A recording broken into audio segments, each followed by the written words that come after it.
दिखावे से बचो। नानी सबके लिए फल काट रही थी और बच्चे उनके आसपास ही खेल रहे थे। तभी रोहन कमरे में दाखिल हुआ। उसके हाथों में कोई छोटी सी मशीन थी जिस पर वह कोई वीडियो गेम खेल रहा था। सुंदर रंग बिरंगी मशीन मजेदार आवाजें निकाल रही थी। रिया ने पूछा, थोड़ी देर मैं भी खेलूं? नहीं, यह बहुत महंगी है, रोहन ने कहा। बड़ी देर तक वह अकेला ही वीडियो गेम खेलता रहा।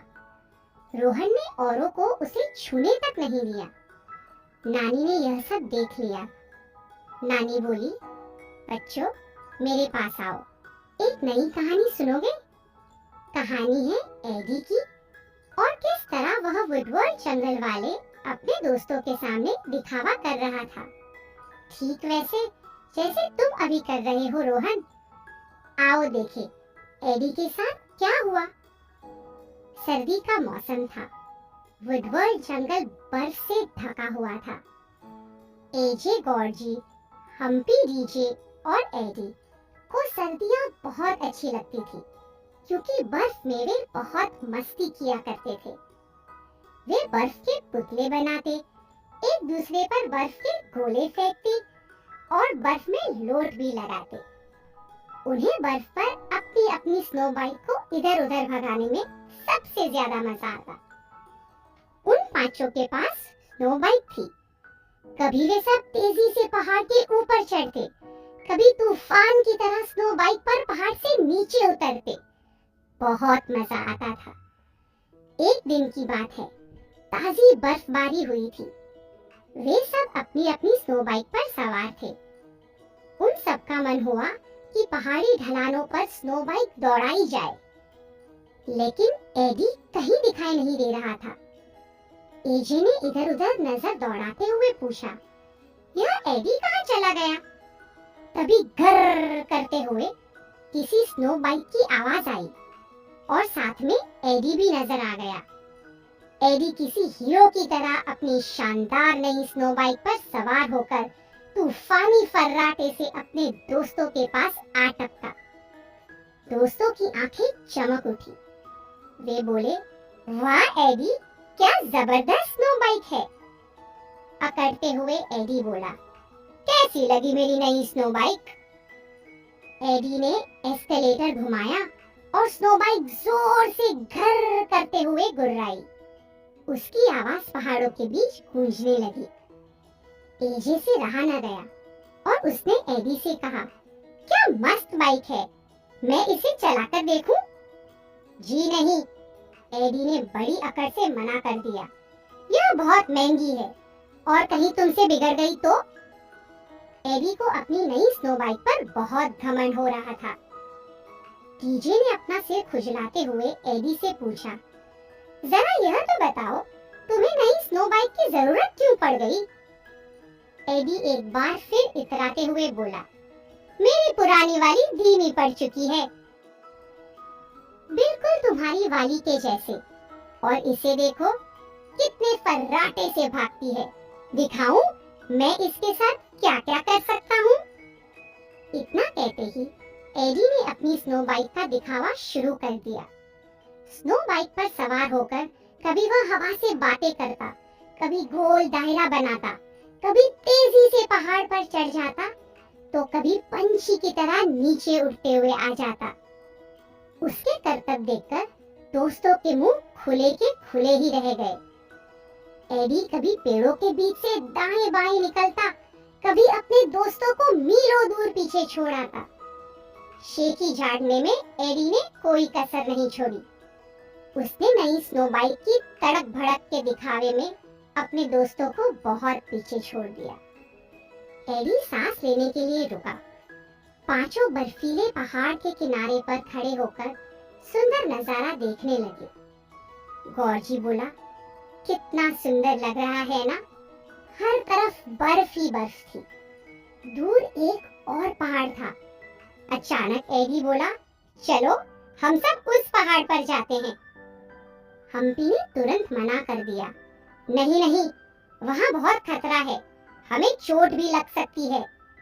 उसकी खिल्ली उड़ाते हुए एडी बोला, डरपोक कहीं का, खतरा केवल तुम्हारी पुरानी स्नो बाइकों को है। मेरी स्नो बाइक तो बड़े आराम से ऊपर चढ़ जाएगी।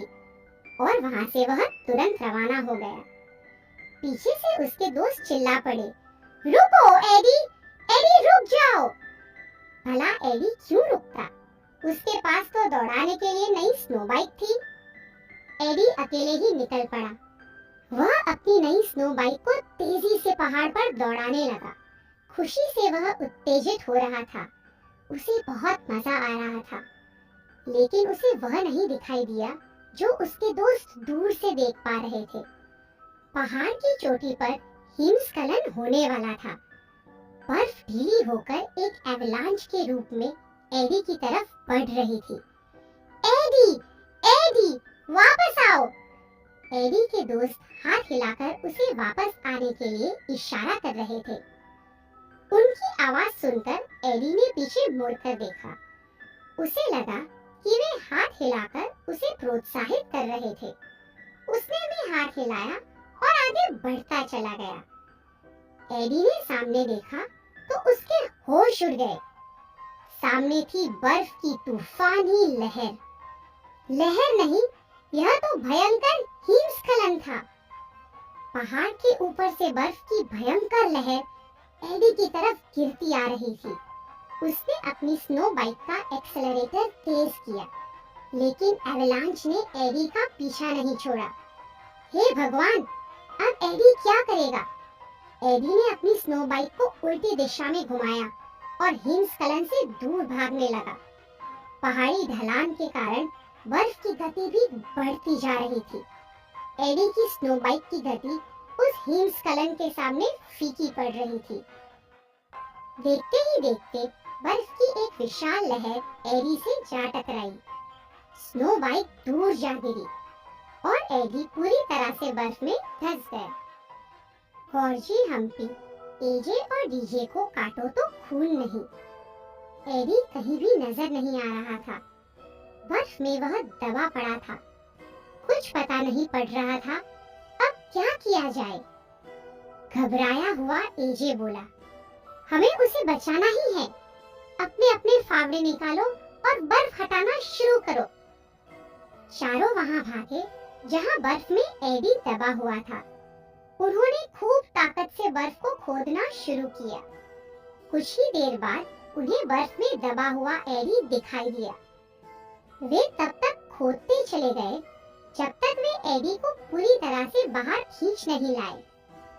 लेकिन तब तक उनका दोस्त बर्फ में जम चुका था। बर्फ से बाहर आने के बाद भी उसका शरीर अकड़ा हुआ था। सब उसे हिला हिलाकर उठाने की कोशिश कर रहे थे। एडी, एडी, होश में आओ। लेकिन उनकी आवाज एडी तक नहीं पहुंच रही थी। तब डीजे को कुछ याद आया। उसने पीछे से जाकर एडी की दुम को जोर से काटा। उई, उई करते हुए एडी जाग उठा। दुम को महसूस करते हुए ही उसमें जान आ गई। एडी ने खुद पर लगी हुई बर्फ को झाड़ा और फिर सब दोस्तों को देखा। तब उसे समझ में आया कि वह कहाँ है और उसके साथ क्या बीता था।